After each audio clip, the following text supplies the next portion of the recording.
John, Paul, George and Ringo. The Beatles. Now, we've all got a favourite, haven't we? And I can tell you who my favourite is, despite the fact that even though I'm getting slightly older and the fact that I try and spread the love evenly between the four, I still have this favourite. I've got a soft spot, and that is for Mr. John Lennon. So as promised, I'm going to be ranking his solo output from 1970 to 1980 from worst to best. Now, time for a little disclaimer. I don't really like the word worst. I wouldn't use it to describe any of the Beatles albums. I also wouldn't use it to describe any of their solo individual albums. However, for the sake of this upload, I'm going to do so today. But that's not to say that whatever album that falls bottom of the pile or falls last of my list today is not an album that I universally adore, because I do actually love all of these. I've got great time for them. Now, Mr. John Lennon only released 8 albums, 8 official albums over the course of a 10-year period from 1970 to 1980, up until his untimely death. Now, a couple of you are probably going to be saying, oh, hold on, what about this, what about that, what about the wedding album, for example? I'm not including bits and pieces like that, or unfinished music, volumes 1 and 2. I'm not including any of that. Two Virgins, not including any of it, right? What I'm looking at today is the 8 universally recognised solo works by Mr. John Lennon. Disclaimer number 2. This is solely a subjective list. These are my opinions, and my opinions don't matter. So if I've put one of these albums in an unfavourable position based on where you think they should be, please don't take it out on me. You are well entitled to your opinion too. In fact, I might change my mind probably this time next week and decide that my favourite John Lennon album is actually not my favourite John Lennon album and needs to be in 6th, 7th or 8th place. We don't know. Simply a subjective list, so please do not shoot the messenger. So, like I said, there has to be a number 8. And last on my list, after some careful thought and consideration, is Sometime in New York City. Now, I've got a bit of a love-hate relationship with this record. I'm sure many of you won't be confused or be questioning why this is bottom of the pile, especially in the context of the second LP, which consists entirely of a live performance, which I hate to say is not very good. I've listened to it once or twice in the past and probably would never choose to again. However, this is where my view slightly changes. There's a couple of tracks on here that are actually quite good. Now, I appreciate that this record is somewhat political, somewhat being an understatement. However, if you can get past that and you can kind of see it for what it is and the message that both John and Yoko were trying to get through at the time, if you can get through that, there are in fact some very good songs on here. The first track, for example, which I won't name because it's not PC to do so in 2023, is an absolutely excellent track. Angela is another great example of a song which, although uses its political rhetoric, it actually is a decent tune. And Mr. Lennon was particularly good at this at the time, I think, especially in the form of his singles, which we don't get on these albums because they came prior to it. However, it is a bit of a difficult listen. And especially if you're a vinyl lover like me, who buys vinyl because they hope to play it from A to Z, from its entirety, this is a difficult one to do. You want to skip certain tracks. But it is a bit of an understated gem as well, and I appreciate it more and more as I get older. So in at number 8 is Sometime in New York City. In at number 7, I am stepping out for Milk and Honey. Now, I don't know whether or not my ranking of this album has anything to do with the fact that I have struggled for years to find a pressing or copy of it, a new copy that actually plays all the way through without skipping. Maybe I'm kind of holding into a little bit of that. However, this is the best version that I've got. It's an old one from, mid-1980s. It's the best version I've ever found, solely on the basis that, guess what, it plays. However, This being the second of John and Yoko's love albums, if you will.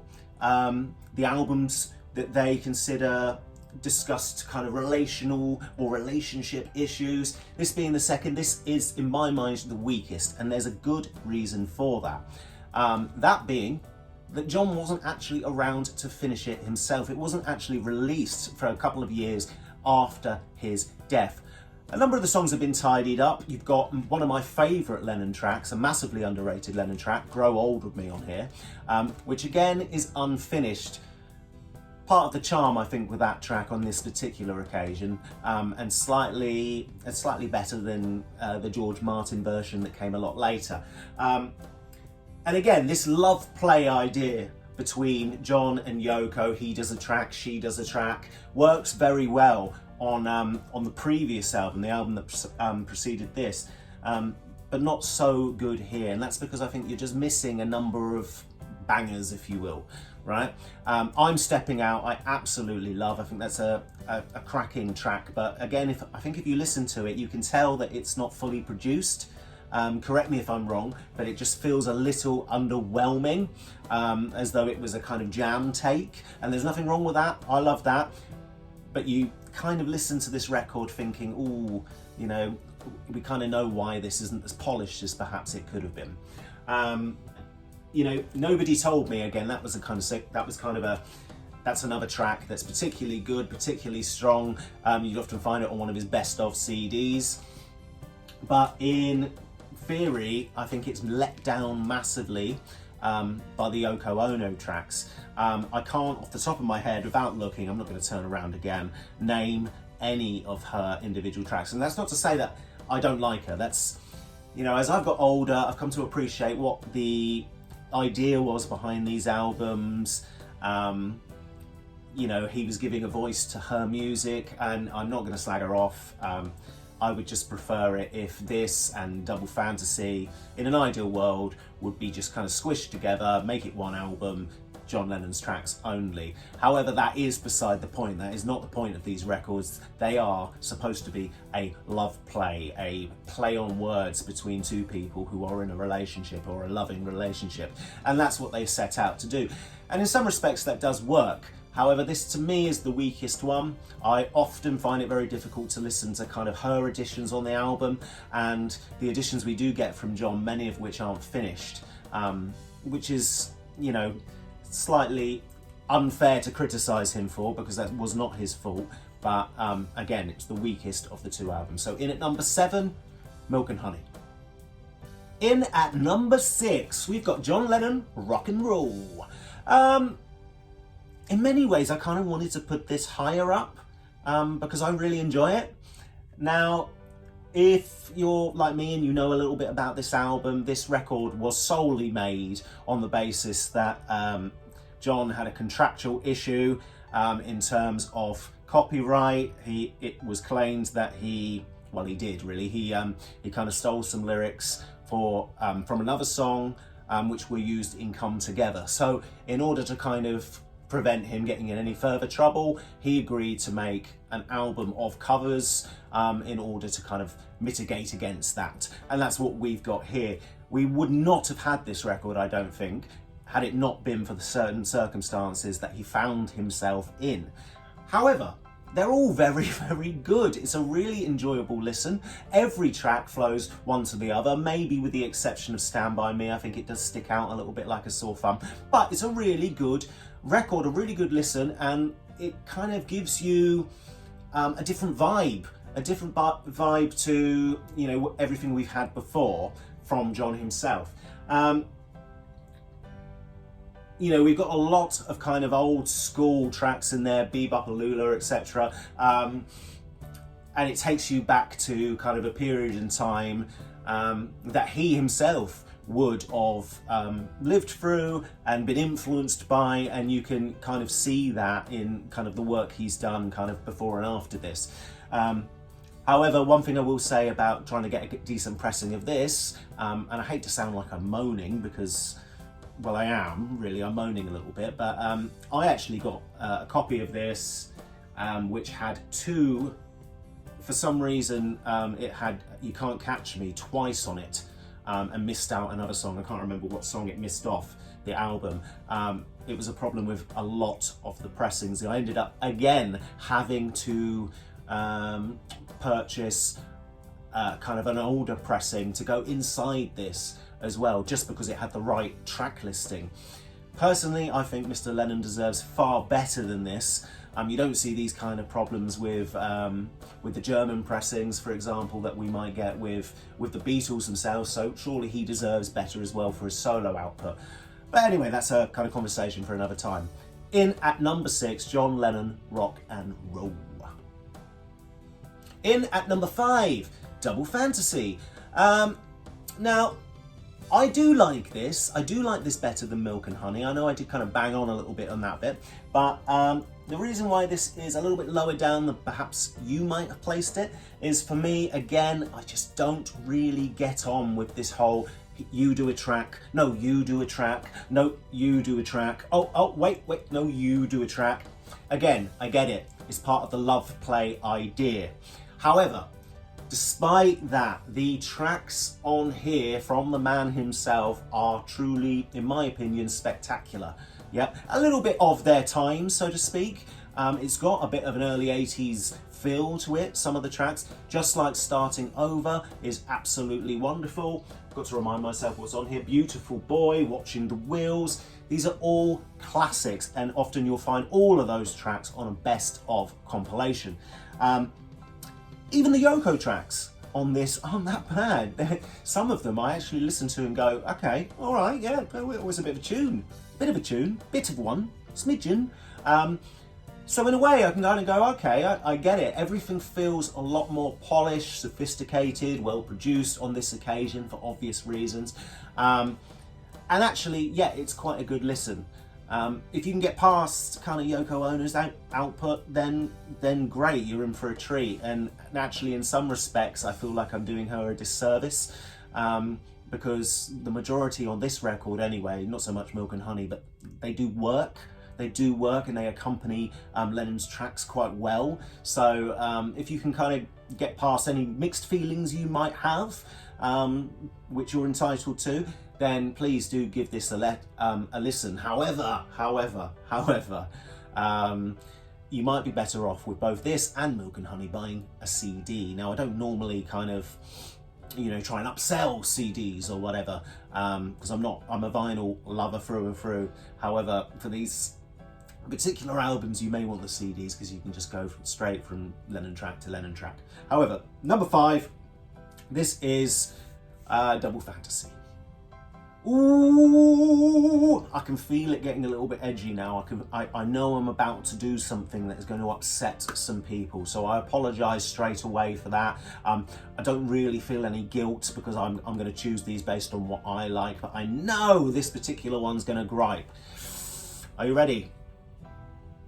Oh, no, I'm not even ready. I'm going to change this. What was my number 4 is going to number 3. So my actual number 4 is Imagine, John Lennon. Why is this number 4 and not number 1? This might be number 1 for a lot of people, and it is a terrific listen. We're now getting into that stage. When I talk about Lennon's output, we're getting to that stage where you're reaching albums that you can listen to from track 1 to track end. Yeah. In many ways, these are the best of his collection. They are brilliant and they are consistent. And this to me is the first one that is truly consistent. What was his second album at the time, his second solo piece, is perhaps a little bit overproduced. A lot of people complain about Phil Spector, for example, on Let It Be.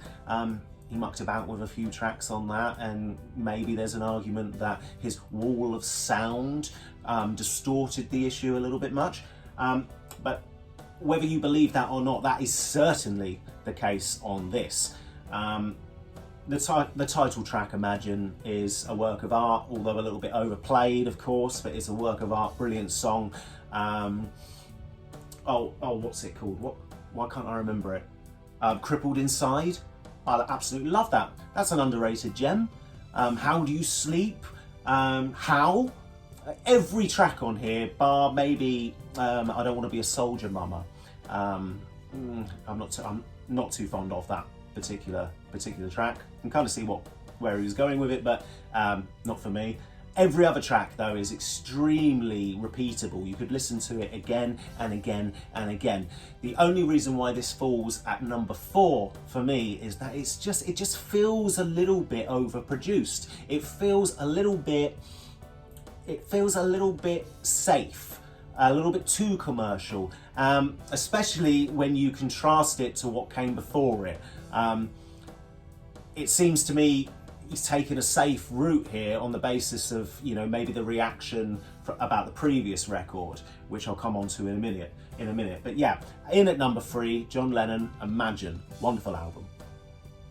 Right, I can already sense people turning off the video, especially that I'm going to put this one here in at number 3, Plastic Ono Band.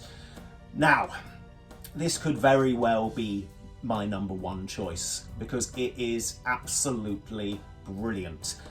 This is John at his most raw, his most passionate, and every single song is a bona fide classic if you ask me. However, it is a very serious listen.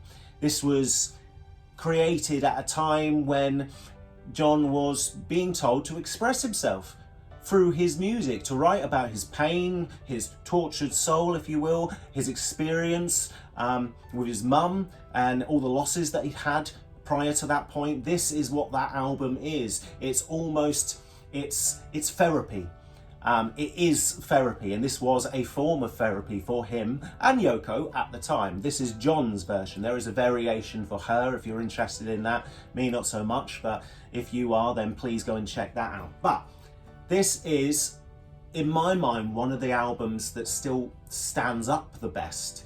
It very well could be his number 1 record in my mind, and it might change places in the future. And there's something about the rawness and the production of it, Ringo Starr playing drums on this, that makes you just, it still sounds great now as though it was made yesterday. It's very basic, it's very minimalist, but it is also very emotive, which doesn't make it an easy listen, which is why it's not my number 1. Now, I can put this on and enjoy it every time I listen to it, but you have to be in a certain place, in a certain mood to do so. And that for me is not really what I look for in an album. What I'm looking for is something to enjoy no matter what mood I'm in, whether I'm massively stroppy, whether or not I'm, as happy as Larry, yeah? That's what I want. I want something that I can just enjoy and escape.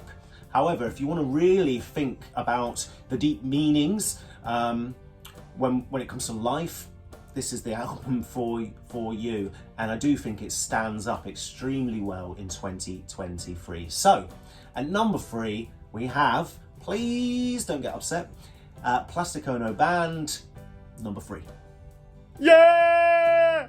Right, my number 1 and my number 2, that's right, my number 2, it's like a flip of a coin for me.